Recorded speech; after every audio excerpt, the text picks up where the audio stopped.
नमस्कार साथियों, विशद ज्ञान में आपका हार्दिक स्वागत है। देखिए साथियों, शिक्षक भर्ती जो मुख्य परीक्षा हुई L2 SST का परिणाम आ चुका है। इंग्लिश और विज्ञान गणित विषयों का जो परिणाम है वो बुधवार तक आने के पूरी उम्मीदें हैं। तो देखिए दोस्तों कि जैसे कि सामाजिक विज्ञान विषय था, अंग्रेजी और विज्ञान गणित का आने वाला है रिजल्ट, तो उसमें जो 2 गुना अभ्यर्थी पास किए जाएंगे, उसके अलावा जो शेष विद्यार्थी बच गए हैं, अब उनके सामने ये थोड़ा सोचनीय प्रश्न है कि अब वो किस चीज़ की तैयारी करें, आगे कौन सी भर्तियां आ रही है, शिक्षक भर्ती रेट आ रही है तो कब तक आ रही है, कब क्या होगा। इसके अलावा जो 2 गुना विद्यार्थी है उनमें से भी नौकरी तो 1 गुना को ही मिलेगी, तो से वो जो 1 गुना विद्यार्थी है वो भी पसोपेश में है, कगार पर भी हैं कुछ विद्यार्थी।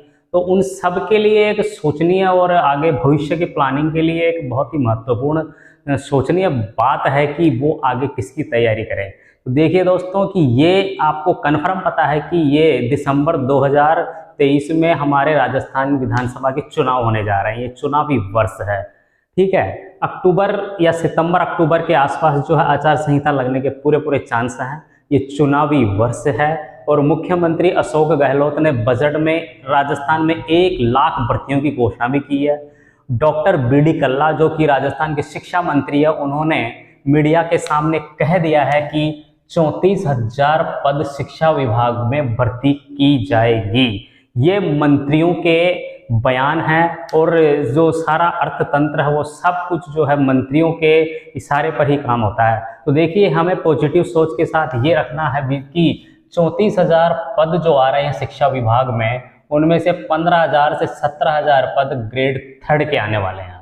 ग्रेड 3 की जो भर्ती है वो आने वाली है। अब ये कब होगी इसके विषय में चर्चा करते हैं। देखिए दोस्तों, चाहे कुछ भी हो, चुनावी वर्ष है, इस 2023 में ये नोटिफिकेशन जरूर आएगा। रेट का नोटिफिकेशन कंफर्म है 2023 में आने वाला है। एग्जाम कब होगी? अब इस विषय में 2 चीजें हैं। एक तो एग्जाम ये हो सकता है कि चुनाव के बाद यानी 2024 में हो, या फिर सरकार यदि बिल्कुल अच्छे मूड में है तो वो अक्टूबर नवंबर यानी इसी साल 2023 में भी अक्टूबर नवंबर के महीने में एग्जाम करवा सकती है। तो आपके सामने 2 चीजें हैं, 2024 या अक्टूबर नवंबर 2023, इसमें आपका एग्जाम कंफर्म होगा, ठीक है। अब ये एग्जाम होगा तो देखिए दोस्तों कि जो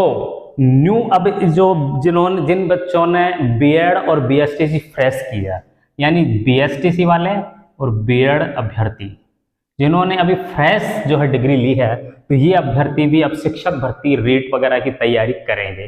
तो इन अभ्यर्थियों के सामने ये है कि अब वो कितना तैयारी करें कि उनका चयन हो।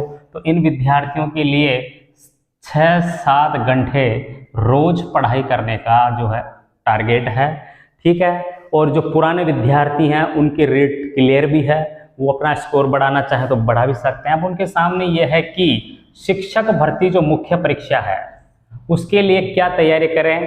पुराने विद्यार्थियों ने पूरी तैयारी कर रखी है, उन्हें सिर्फ दोहरान करना है और जो भी कहाँ कमी रह गई थी उस कमी को पूरा करने के लिए थोड़ा और जोर लगा के पूरी तैयारी करनी है। देखिए दोस्तों, सेम सिलेबस है, जो मुख्य परीक्षा होगी भर्ती की उसका सिलेबस सेम है। बस थोड़ा सा ध्यान ये रखना है कि जो राजस्थान का जो जीके है, उस राजस्थान के जीके की जो ज्योग्राफी है, ज्योग्राफी और डिस्ट्रिक्ट्स, उनको आप अभी नहीं पढ़ें, क्योंकि ये ज्योग्राफी और डिस्ट्रिक्ट से, क्योंकि 19 जिलों की जो घोषणा हुई है, तो घोषणा के बाद यदि एग्जाम हो, मतलब घोषणा कंफर्म हो जाएगा, इसका जो भू राजस्व विभाग के द्वारा सीमांकन हो जाएगा जिलों का, तो उसके बाद में ये सारा ज्योग्राफी और डिस्ट्रिक्ट मैपन जो है वो सारा चेंज होगा, इसलिए जीके भी थोड़ा बदलेगा। तो इस चीज़ को आप छोड़ दें अभी, और राजस्थान जीके में आप अभी जो है अदर चीज़ें जैसे कि कला साहित्य है, राजस्थान का इतिहास है, ये पढ़ते रहें, और अदर चीज़ें जो है अदर सिलेबस वो पढ़ते रहें, ये आप पढ़ते रहें, ठीक है। तो ये रेट का जो मैंने बता ही दिया, आपको पढ़ना क्या है, तैयारियां किस हिसाब से, कब एग्जाम होगा, ये सारी चीज़ें। अब कुछ अभ्यर्थी है कि साहब रेट को पसोपेश में है, तो रेट के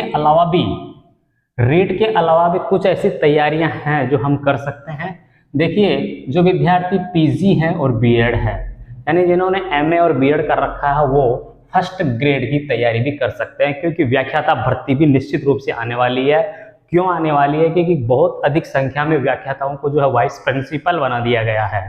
ठीक है, इसके अलावा बहुत सारे जो स्कूल हैं, जैसे सेकेंडरी स्कूल सेटअप खत्म करके सीनियर सेकेंडरी बना दिया गया है।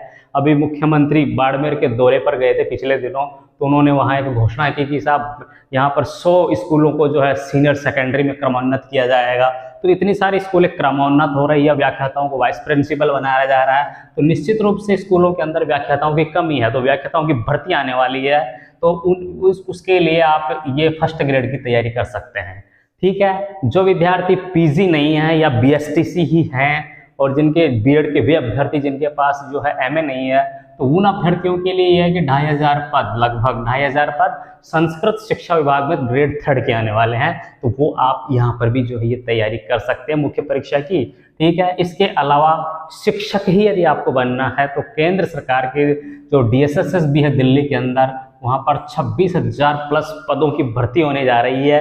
पीआरटी यानी L1 के और टीजीटी सेकेंड ग्रेड और पीजीटी जो है फर्स्ट ग्रेड की भर्तियां वहां पर होने जा रही है। तो आप इधर भी जो है अपना भाग्य आजमा सकते हैं। और इसके अलावा आप पटवार और एसआई राजस्थान में 2 वैकेंसी बिल्कुल आने वाली है, नोटिफिकेशन जुलाई के फर्स्ट वीक में आने की पूरे चांस है, तो ये भी आप कर सकते हैं। अब कुछ विद्यार्थी ये पसोपेश में है कि साहब हमने तो बीएड किया, हम पटवारी क्यों बने, एसआई क्यों बने। तो देखिए दोस्तों, आपको यदि शिक्षक ही बनना है तो शिक्षक की तैयारी कीजिए, लेकिन पटवारी का एग्जाम देने में, एसआई का एग्जाम देने में और एग्जाम क्वालिफाई करने में कहीं कोई बुराई नहीं है। क्योंकि यदि आप इन परीक्षाओं की तैयारी करेंगे तो इन परीक्षाओं की तैयारी करने के बाद, तैयारी करने के दौरान इनकी भी तैयारियां होती है।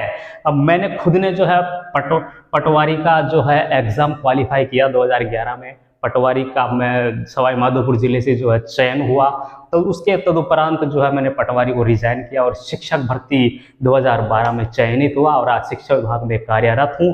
तो ठीक इसी प्रकार आप भी जो है घबराएं नहीं, पटवार में जाएं, एसआई में जाएं, डीएसएसबी में जाएं और फिर यदि आपके पास समय है, आपको यदि बिल्कुल इंटरेस्ट है तो राजस्थान शिक्षक में भी आएँ।